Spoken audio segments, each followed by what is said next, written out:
My yoga trainer once said something to me that made a lot of sense. He said, "We are all disintegrated. Yoga integrates us." I understand that now. I'm an actress, let's face it, bodies are important. It's not the joyride everyone imagines it to be. You really have to work hard towards maintaining yourself. The workload doesn't help. I'm very, very grateful to God for all the opportunities I've had. But my life right now is complete and utter madness. I don't know whether I'm coming or going. And I've forgotten what sleep feels like. I've been thinking there has to be a better way to live my life. And my parents and friends have been nudging me in the direction of yoga for a very long time. It wasn't anything like I'd expected yoga to be, because yoga is a lifestyle choice. It works on mind, body, and soul. Yes, you can say it integrates you, because it is a new way of life, a better way of life, a complete way of life.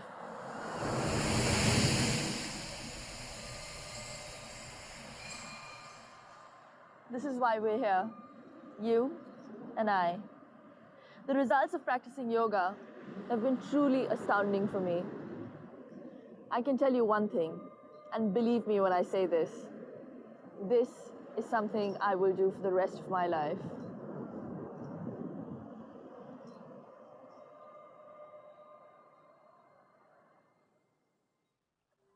Yoga originates from the Sanskrit root yug. It means to bind, to join, to attach and yoke.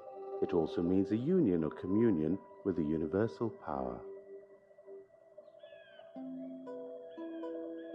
Most of modern yoga is founded on the Yoga Sutras written by the sage Patanjali, dating back to about 200 BC. Patanjali was the first to systematize the practices of yoga. The most directly and widely followed of the descendants of Patanjali Yoga is Ashtanga Yoga, which is the branch of yoga we will be following in this demonstration. It is completely internally driven. There are no weights, no extraordinary diet regimens, and certainly no religious mysticism.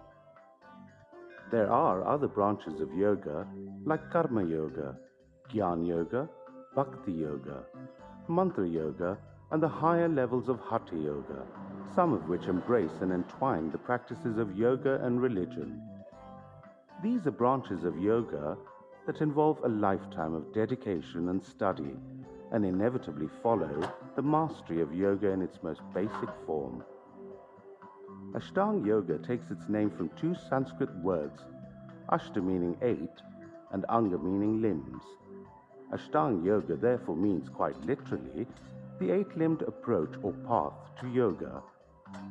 Patanjali laid down 8 tenets that were to be the fundamentals of the practice of yoga. These are Yam, these are the 5 abstentions, violence, lying, theft, illicit sex, and greed. Niyam, the 5 observances, purity, contentment, austerities, study, and surrender to God. Asana, meaning seat, it refers to all postures. Pranayama, loosely translated as life force control, it is the process of gaining command over prana, life force, or vital energy. It primarily involves the act of breathing. Pratyahara, meaning abstraction, the reversal of the sense organs, inducing a gradual and controlled withdrawal of oneself from the world. Dharana, meaning concentration. An individual fixes his or her attention on a single object. Dhyana, which is meditation, the intense contemplation of the true nature of reality, leading to Samadhi, liberation, the superconscious state of enlightenment.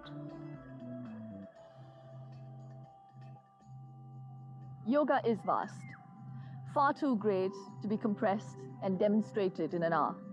But should you choose to make yoga a part of your life, it will be the most fulfilling thing that many of us will ever know. That I can promise you. I, on the other hand, can only show you the way in. So, shall we?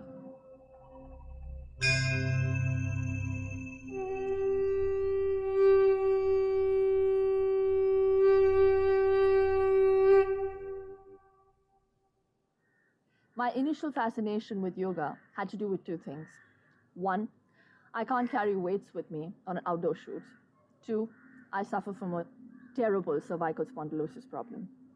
I've been looking for a solution for a very long time, and yoga is one thing that I discovered which uses free weights, which means you just use your own body weight.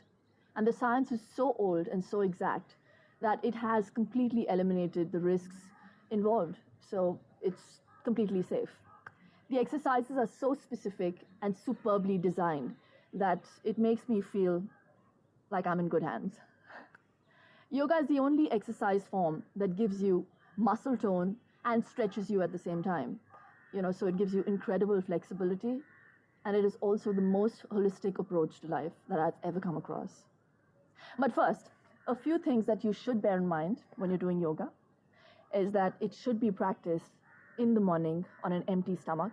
If you can't take out time in the morning, and if you have time in the afternoon, after you finished your lunch and maybe after a couple of hours, then you can do it. In the morning, I wake up, maybe have a couple of glasses of water, and I normally have tea or coffee, and then I start off with yoga in like 15 or 20 minutes. That's perfectly okay. So you can have maybe a cup of coffee or tea, and you can start with your yoga regime. Make sure that you're wearing comfortable clothing, and when you're holding a posture, it's called the asana, make sure that you are not uncomfortable. If there's any sort of pain or discomfort, please release the asana, but avoid jerky movements. There will be some pain in the beginning, but it will go away. Trust me, it will. And like they say, there is no gain without pain. So keep breathing normally through your nostrils unless you're directed otherwise. And what are we waiting for? Come on, let's go.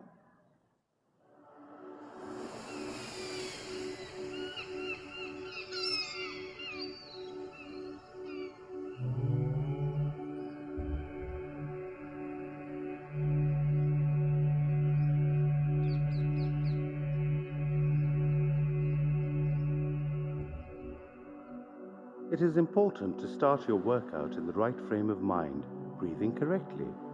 The easiest way to do this is by chanting Om. Sit in any comfortable cross-legged posture on the ground, close your eyes. Breathing normally, push the air down to your stomach. Ideally, your chest shouldn't move at all. Now breathe in deeply and exhale with the Om sound. The first 3 seconds should be the vocalization of the O with your mouth open. Then close your mouth and let the sound continue for as long as your breath allows. You should feel a deep vibration running through most of your skull. Repeat thrice. Keep your eyes closed and remember to keep breathing normally in between the deep breaths before each Om recitation. Chanting Om calms you, focusing your mind inward.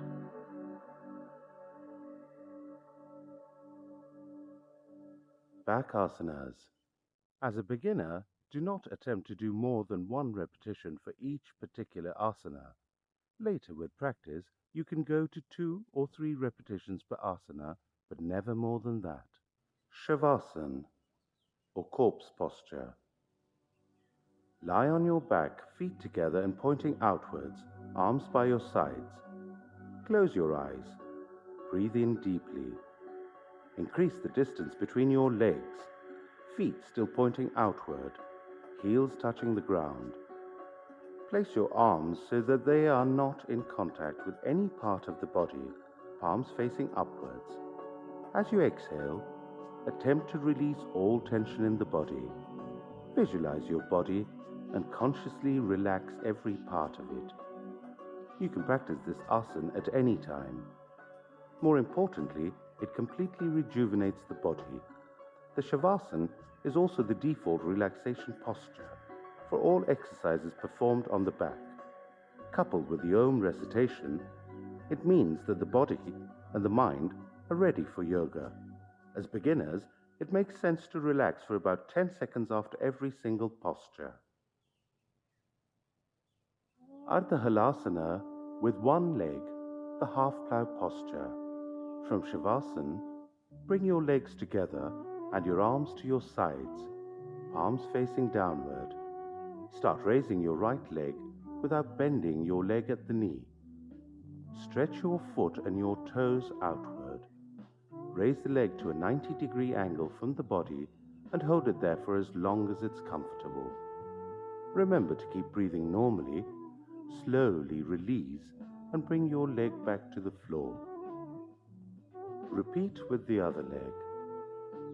This is the Ardha Halasana, the half plow posture, because the body resembles the plow in the final position.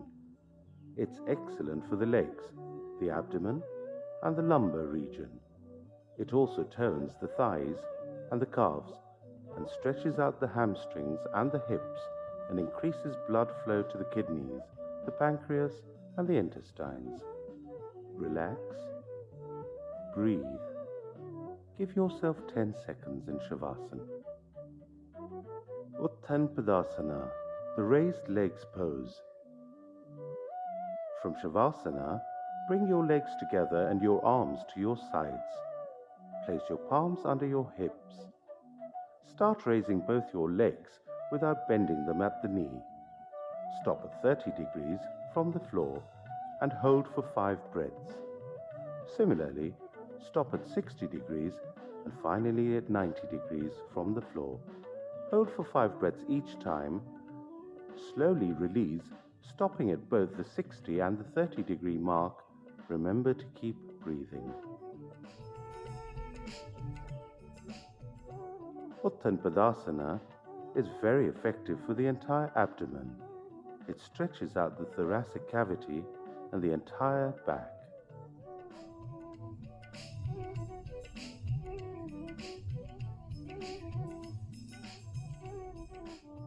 Ardha Pavan Muktasana with one leg, the leg lock pose. From Shavasana, bring your legs together and your arms to your sides. Bend the right leg at the knee. Bring the thigh as close to your abdomen as possible. Bring both arms around the right leg, locking your fingers just below the knee joint. The other leg remains straight, still on the ground. Keep the foot relaxed. Press the thigh into the abdomen. Slowly release in the reverse order. Repeat with the other leg. This asana is excellent for indigestion. It's a great stretch for the abdomen, the hips, and the thighs, leaving the lower body turned and supple. It helps in relieving back pain and has a substantial impact on the pelvic joint. You'll already have started to notice that the exercises seem to occur in pairs. Most exercises are complementary, reversing the muscular stretches of the previous exercise, working on the complete set of muscles for each body part. Setu Bandhasana, the bridge pose. Bring your legs together and your arms to your sides.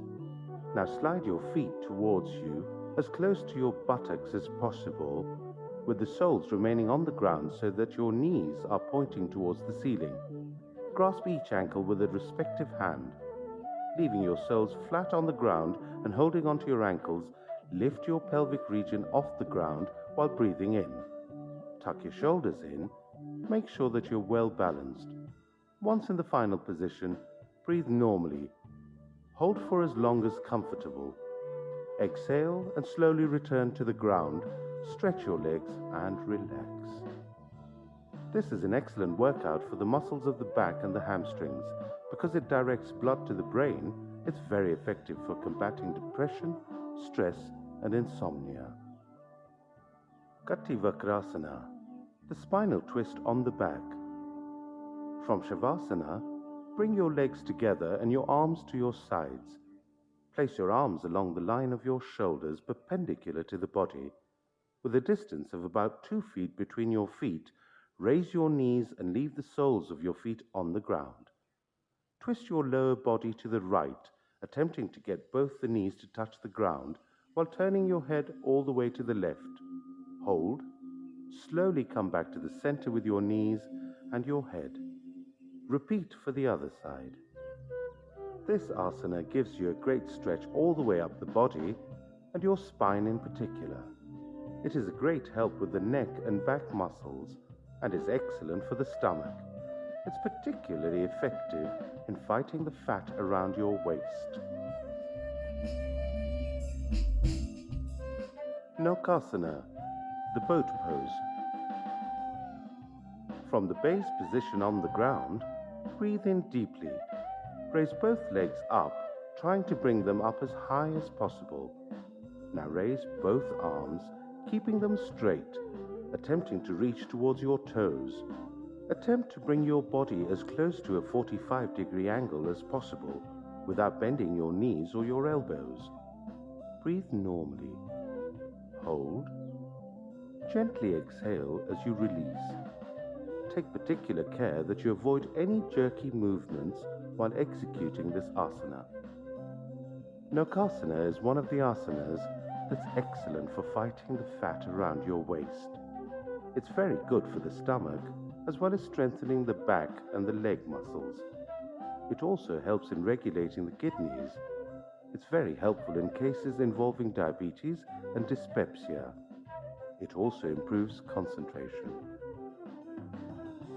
Chakrasana, the wheel pose. While lying on your back, bring your knees up and your feet as close to your buttocks as possible, the soles of your feet on the ground. Spread your legs so that they are shoulder width apart. Lift your arms, bend your elbows, and bring your hands to the ground so that your fingers are touching your shoulders, your palms on the floor. Breathe in. Slowly, using the force of your hands and legs, push yourself up until your body is fully extended in an inverted U and you are standing on your toes. Feel the blood rush to your head and your lungs expand and fill up. Hold for as long as is comfortable. Breathe out and let yourself down slowly. Chakrasana literally translates as the wheel posture. This asana primarily focuses on the spine, giving it a complete stretch top to bottom. And because of the spinal stretch, the posture works on the nervous system. It also stretches out the chest, opening out the lungs, helping in deeper and more controlled breathing. It is excellent for the stomach, and because of the increased blood flow to the lower back, helps in regulating the kidneys. It is excellent for the heart as well, because it stretches the aorta. It obviously also tones and builds the muscles of the hands and the feet. Asanas on the stomach. As a beginner, do not attempt to do more than one repetition for each particular asana. Later, with practice, you can go to 2 or 3 repetitions per asana, but never more than that. Lie on your stomach, legs straight, your feet resting easily, slightly apart. Keep your arms by your sides. In neutral position, keep your head turned to one side. Makrasana, the crocodile pose. This is the relaxation pose for all exercises performed on the stomach. Lie prone on the floor, spread your legs wide with the toes pointing outwards and the heels pointing inwards to touch the ground. Bend your right elbow and place your right palm in the crook of your left arm. In the same way, the left palm goes to the crook of the right arm. Place your forehead on your arms, providing support for the neck. Relaxation in this pose is good for stress-induced diseases.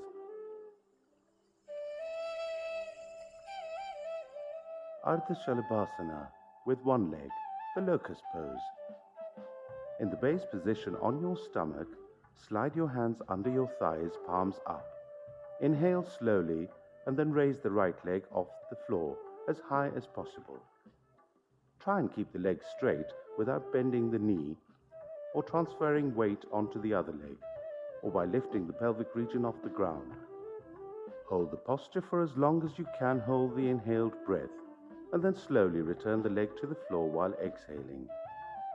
Ardha Shalabhasana helps in developing the quadriceps and adds tone to the abdominal muscles. It stimulates the stomach, the lower back, and the intestines, helping strengthen the bladder and stretching the spine. Remove your hands from under your thighs and place the arms alongside your body. Turn your head to the side and rest. Bhujangasana, the Cobra pose. Turn your head so that your chin is on the ground. Bring your arms to your side, close to your body, with your hands by your chest. Bring your legs together. Inhaling slowly, raise your head. Hold this first position. Your chest should be off the ground, but not excessively so. Always remembering that your hands are there to provide support. Avoid the temptation to transfer all your weight onto the hands. Hold, relax, return to the neutral position. For the slightly more advanced variant, start the same way. This time, however, raise your head and chest as high as it will go. Keep your buttock muscles tight to protect your lower back. Your pelvis should remain on the floor. Hold, and then let yourself down gently.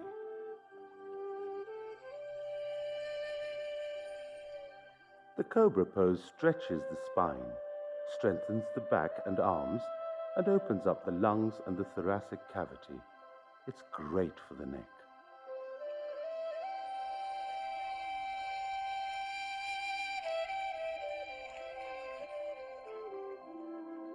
Dhanurasana, the bow pose. While on the stomach, place your chin on the floor. Exhale, raise your legs and bend your knees, bringing the legs closer to you, and reach back, grasping the right ankle with the right hand and the left ankle with the left hand. Inhale. Slowly rise up, pulling your ankles up and raising the thighs off the floor while simultaneously lifting your chest off the floor. Hold the breath. The weight of your body should be resting solely on your abdomen. Tilt your head as far back as possible. Hold the posture as long as you can comfortably hold your breath. Slowly exhale, bring the knees to the floor, release the ankles, and slowly bring your legs and arms back onto the ground. The Dhanurasana, or the bow pose, because that is what you resemble in the final position, is considered to be one of the best postures in all of yoga. It helps keep an individual in great shape. It restores flexibility to the spine. Regular practice will relieve lower back pain and release tension and strain in the upper back and neck area.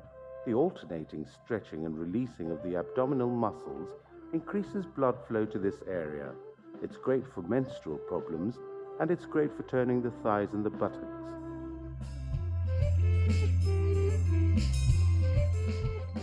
Return now to Shavasana for 30 seconds, allowing your body to relax completely.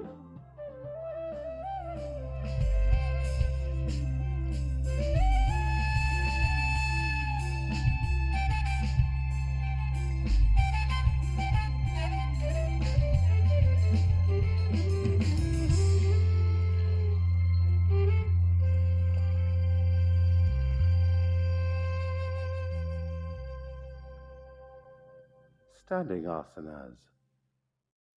As a beginner, do not attempt to do more than one repetition for each particular asana.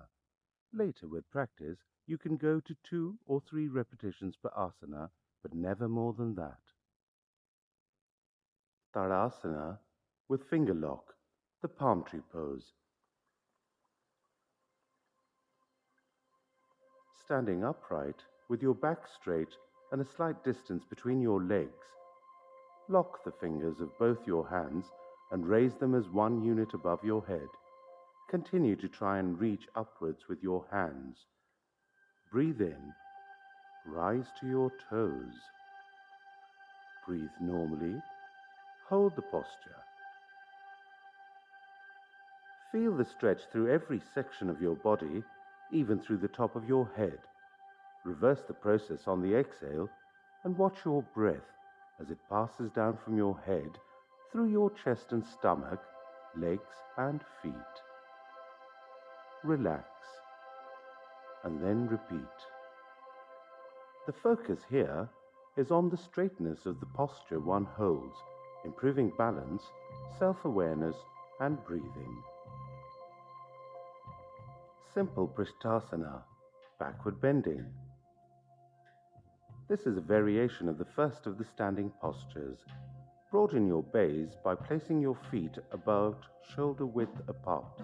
Make sure you are comfortable and balanced. As you breathe in, place your arms on your waist.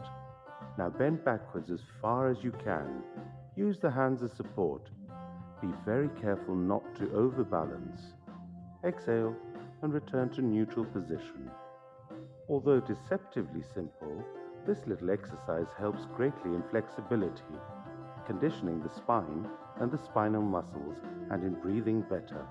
It also prepares the body for all standing asanas. Padhastasana, forward bending.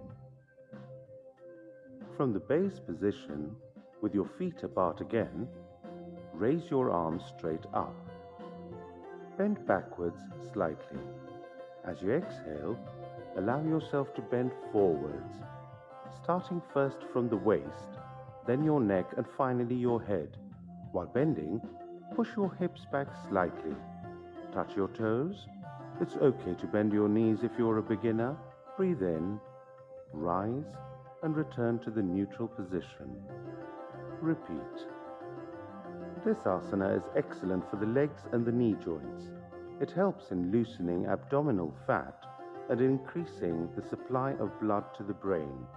These may seem like a very simple keep fit type exercise, but they really work. By now, you'll also have noticed that the workout functions in a kind of widening cycle, adding new muscle groups, but it keeps working on most things simultaneously.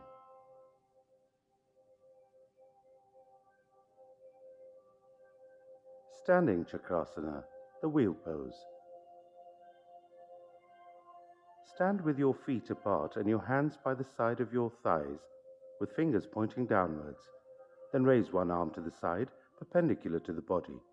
Turn the palm over. Now raise the hand straight up so that it is by the side of your head. Stretch slightly. Now lean to the opposite side as much as possible until your body makes a smooth curve. Do not bend the knees. Do this while inhaling. Pause and come back to a normal standing position while exhaling. Reverse for the other side. This is a good exercise for the spine, often correcting mild scoliosis. Because of the lateral stretch to the spine, it combats the fat around the side of the waist, your love handles. And because it's not a common stretch for the muscles along your side, it's great for physical fitness. Vrikshasana, the tree pose. While standing in Tadasana, bend the right leg at the knee, raise the right thigh, and bring the sole of the right foot as high up the inside of the left thigh as possible. Balancing on the left foot, join your palms together and raise both arms over the head, keeping the elbows straight. Hold the posture as long as you can, breathing gently through the nostrils. Lower the arms and the right leg and return to the base position. Take a moment and repeat for the opposite leg. The major challenge of Vrikshasana, also meaning the tree pose, is maintaining your balance. Yoga believes that the inability to balance oneself is a manifestation of a restless mind. The main benefits of this asana are increased powers of concentration.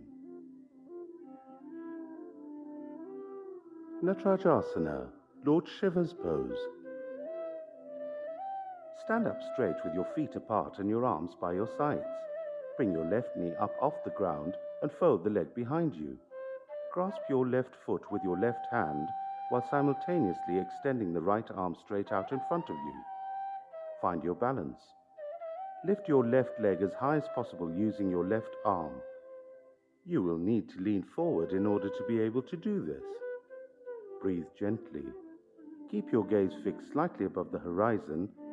Hold the asana as long as you can, and then slowly return to standing position in reverse order. Natarajasana takes its name from one of the dancing postures of Lord Shiva. It helps improve your sense of balance and concentration.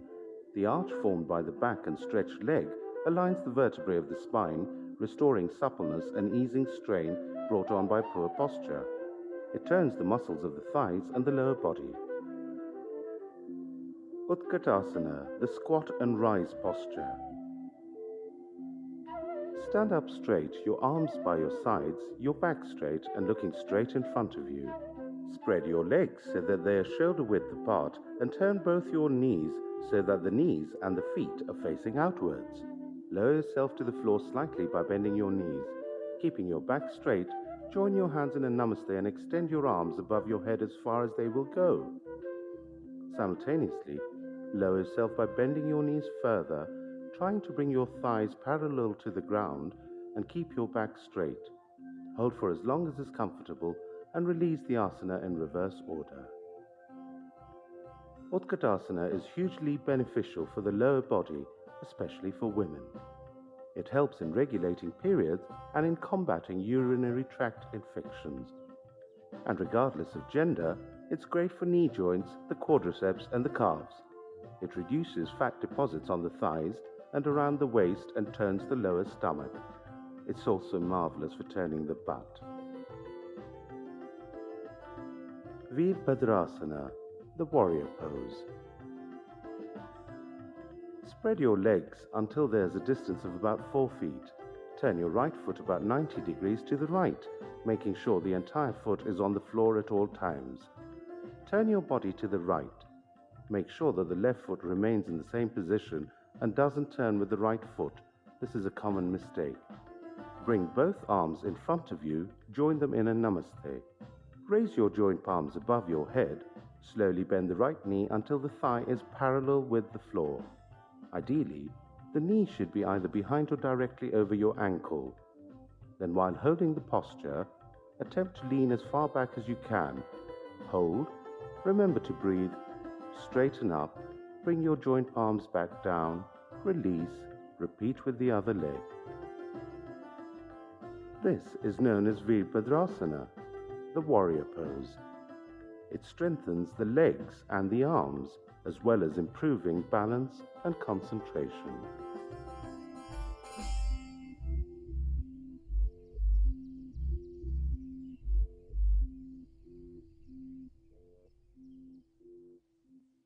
Sitting asanas.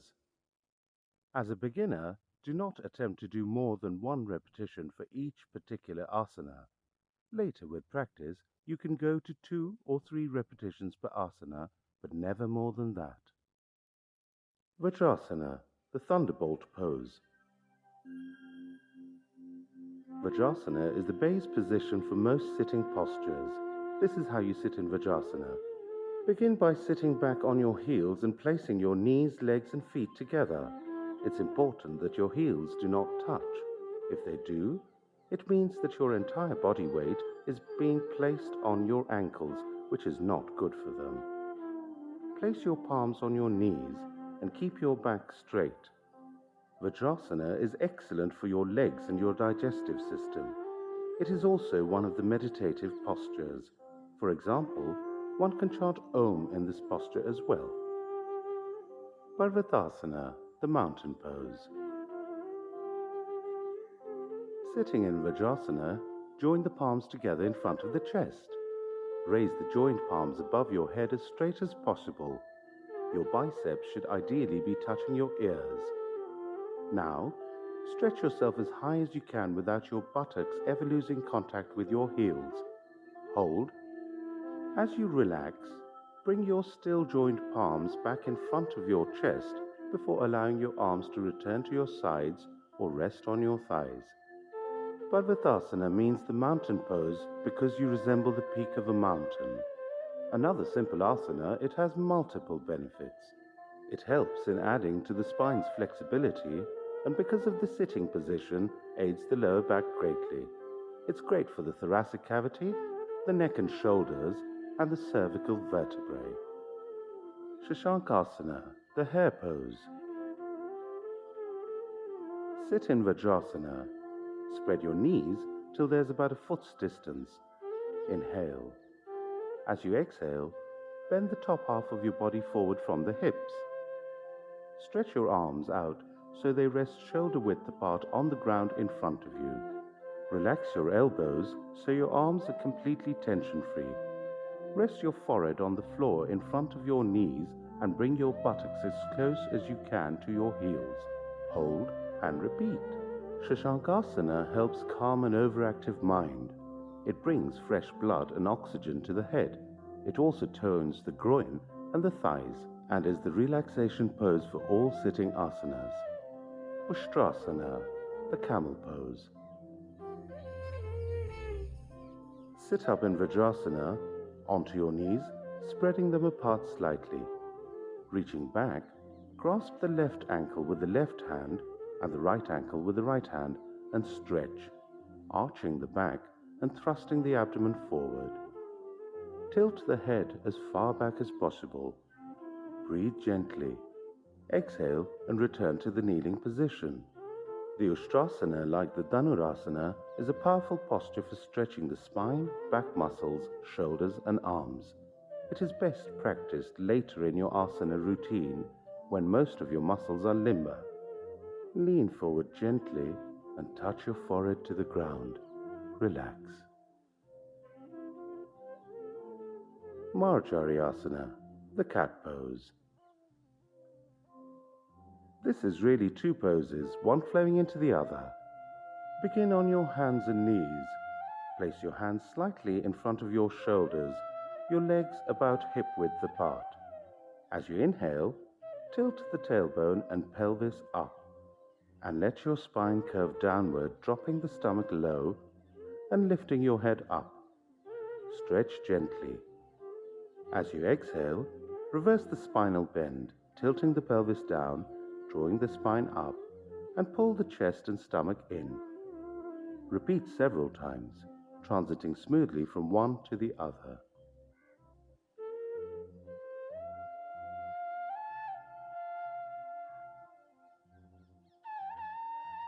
This asana is excellent for all-round spinal health.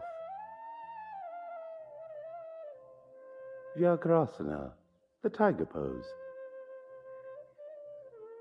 In the first of the cat poses, when the spine is curved downward, inhale and raise the right leg. Bend the right leg back to create as much of an arch as possible.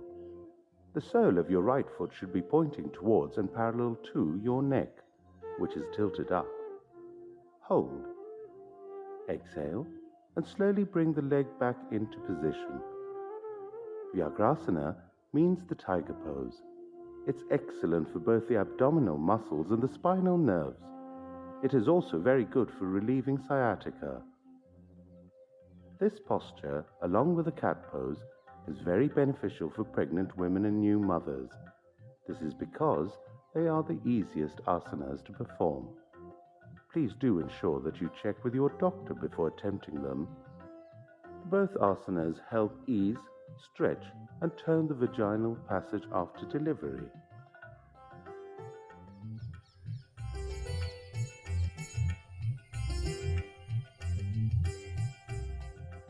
Yoga Mudra, the attitude of psychic union.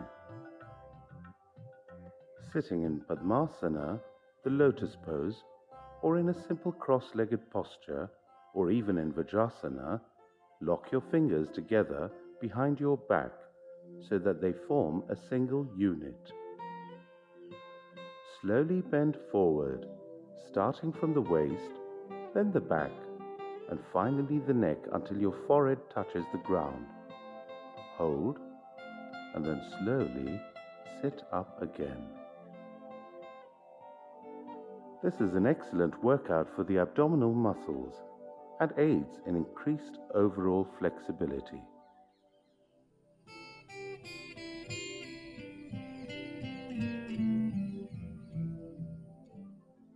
Vakrasana, the twisting pose. Sit erect, your legs stretched out before you. Slowly fold your left leg at the knee and place the sole on the ground near your right knee. Place your left hand behind you, the palm on the ground at the distance of about 9 inches from your back, your fingers pointing backward. Then place your right hand on the outside of your left leg, the lower down the better. Turn your upper body to the left, as if you're trying to peer directly behind you. hold. While returning to the original position, first bring your neck back, then your right arm, then your left arm, and finally stretch the leg out before you. Reverse the process for the other side. This helps in increasing the elasticity of the spine, digestion, and aids the central nervous system.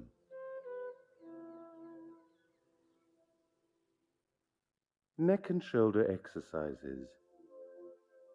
As a beginner, do not attempt to do more than one repetition for each particular asana. Later, with practice, you can go to 2 or 3 repetitions per asana, but never more than that. Brahma Mudra, Lord Brahma's pose. Sit in any comfortable cross-legged pose on the floor and keep your spine as straight as possible.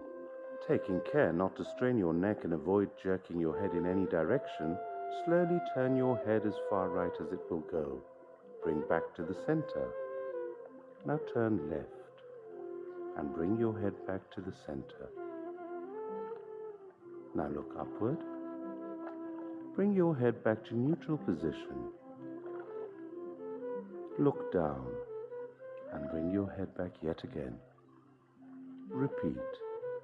This asana takes its name from the Hindu deity Brahma, the creator, who possessed the ability to see everything.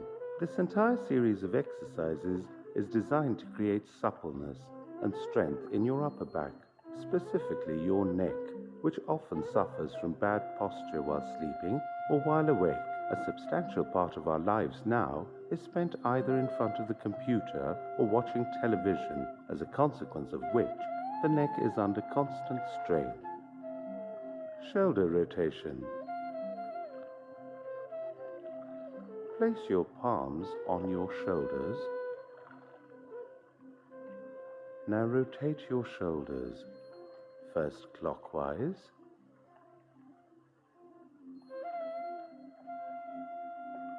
and then anti-clockwise. Try and ensure that your elbows touch lightly at the apex of every rotation. Take care not to strain or move any other part of your body. Finger lock and stretch. Raise your arms above your head. Now lock your fingers like Tadasana, stretch upwards, and release.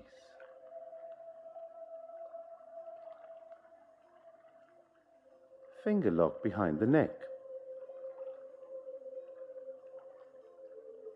This is how you lock your fingers.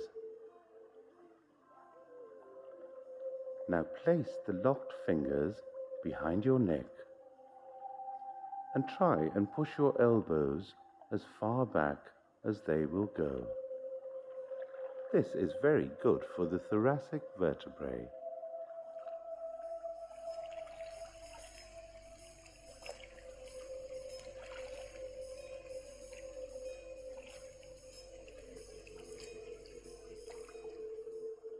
Arm stretch. Bring your hands up in front of you. Now take them out to the sides. Slowly force your arms back behind you. Go as far back as is marginally uncomfortable. Release by bringing your arms back to level to your shoulders, then in front of you, and then back to your sides. Regardless of what we do, however careful we are, the neck and the shoulders always get ignored. Yoga is one of the very few exercise programs that devote so much time and such specific focus to the neck, the shoulders, and the upper arms. You are not just going to look better, you're going to feel a lot better. Pranayam. As a beginner, do not attempt to do more than one repetition for each particular asana. Later, with practice, you can go to 2 or 3 repetitions per asana, but never more than that. Kapalbhati, rapid exhalation.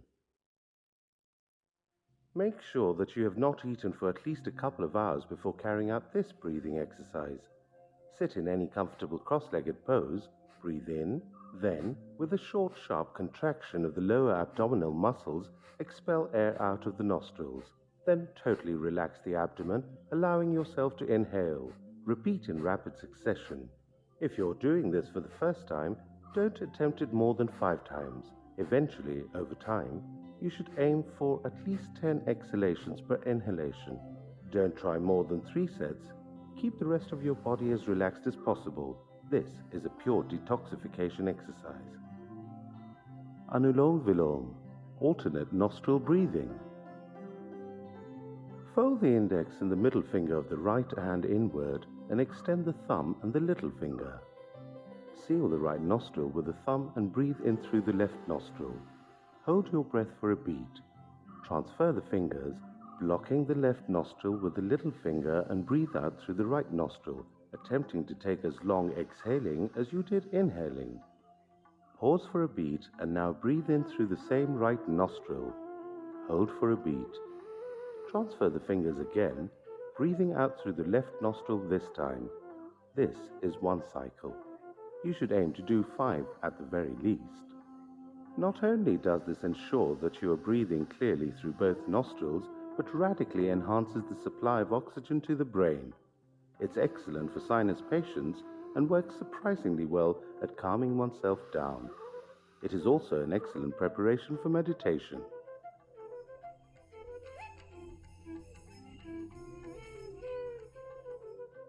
Brahmari, the humming bee breath. The point of this pranayam is to hum like a bee, setting up a deep vibration in your skull. Cover your eyes and block your ears. This will give you a far stronger sense of the vibrations. The hum is achieved by chanting Om without vocalizing the O. This helps calm and focus the mind, but because it also vibrates the throat strongly, it has a profound impact on the thyroid gland, increasing metabolism, balancing hormonal secretion, and helping serotonin release.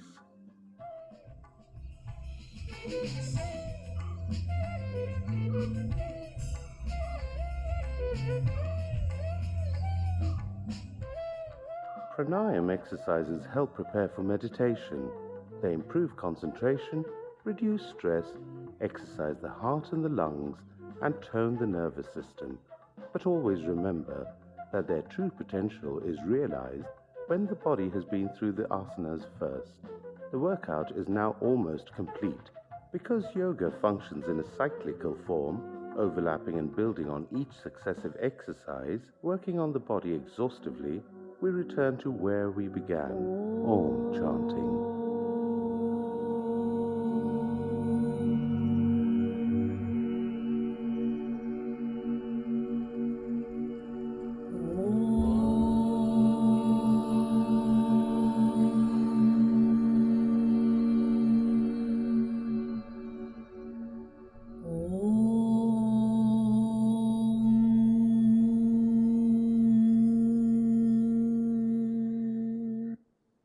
Congratulations! You have just finished your yoga workout.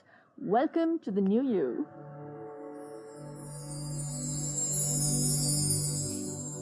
Yoga is about a state of being that's a step beyond happiness.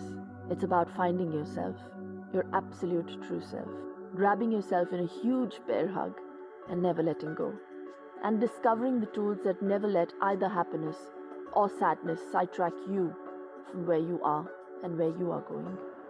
Yoga is bliss, the spiritual state of peace. We all find our own pace and our own paths. See you somewhere down the line when we're a little older, a little wiser, a little happier.